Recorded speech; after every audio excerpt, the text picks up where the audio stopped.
your windshield wipers are defective, and you can no longer see in front of you, and your heart will be deaf and dumb, and you will be blinded. Rain clouds usually bring darkness, doubt, disbelief, and hypocrisy. Thunder shocks the heart with fear. Hypocrites are usually full of fear and anxiety, just as Allah describes them. You see, a lot of the hypocrites, they need all kinds of psychotropic medication because they are so guilty about the way they're living in the world and the way they are treating the creation of Allah subhanahu wa ta'ala and the things that they're doing to other people. So they need medication to deal with themselves. Surah 63:4. They think that every cry is against them.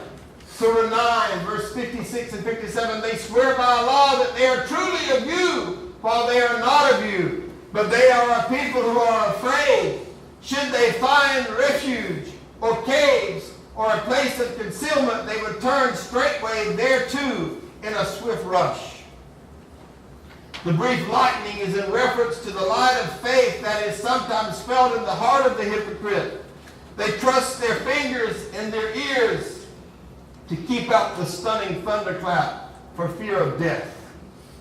But Allah ever encompasses the disbelievers, meaning their cautiousness does not benefit them because they are bound by Allah's all-encompassing will and decision.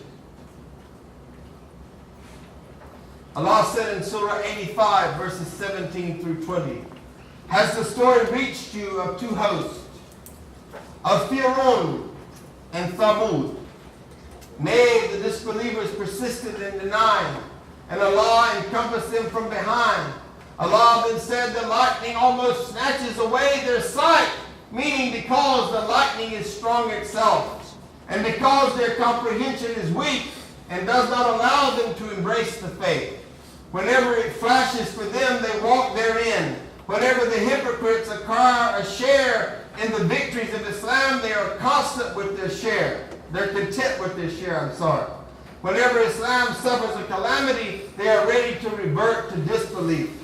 Similarly, Allah subhanahu wa ta'ala said, whenever it flashes for them, they walk therein. And when darkness covers them, they stand still. They are paralyzed. They don't know what to do because faith is not in their heart. You see, folks, if it's not in your heart, and you have a moment of darkness, you will not know what to do. You will not know where to go. You will not know where to turn because your habit, your sunnah has not been to always turn back to Allah subhanahu wa ta'ala.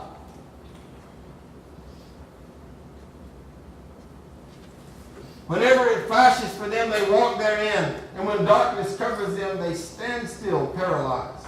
They recognize the truth and they speak about it. So their speech is upright. But when they revert to disbelief, they again fall into confusion. On the day of judgment, the believers will be given a light according to the degree of their faith. So let me ask you something. Are you going to have a light like a lighthouse? Are you going to have a light like a little pin light? Are you going to have a light like a 300-watt bulb or a 100-watt bulb or one lights in the refrigerator? On the day of judgment, the believers will be given a light according to the degree of their faith. Some of them will gain light that illuminates over a distance of several miles. Some more, some less. Some people's light will glow sometimes and be extinguished at other times. They will therefore walk on the Sirat, the bridge over the fire in the light, stopping when it is extinguished. Some people will have no light at all. These are the hypocrites whom Allah described when He said in Surah 57 and verse 13. And I think we're going to stop here so we can pray. But I want to ask you, I want to end on this note. What kind of light have you got? What kind of battery have you developed for your light to sustain it, folks? What kind of light are you going to have when you cross over that bridge because of what you've done in this world? Or is your light going to run out and all you're going to be able to feel is the hell of fire down beneath you? And you're not going to know what to do. You're going to be freaking out because you're going to be feeling the heat that you've never felt, but you can't see. Because you chose not to see in this world. So I ask Allah subhanahu wa ta'ala to place light above us, to place light below us, to place light in front of us, to place light behind us, to place light on our eyes, and light on our ears, and light on our tongue, to place light on our heart, and light in our nerves, and light in our blood, to place light upon light, to infuse us with light, to infuse us with light, to place light in our graves, inshallah, and make it wide and open. Folks, do not barter your Islam. Do not sell it for the delusions of this world. But hang on to the light of Allah. These verses are so powerful. And I can tell you that I have not done a sufficient job of conveying the beauty of these verses. So I ask you to study them more, to look into them, to look into the meaning of these verses. Go home and reread what I read today to you. And ask Allah to open your heart to even a deeper understanding than what you received today. I love you all for the sake of Allah. Inshallah, we will see you this week in Valencia or either next week at the class.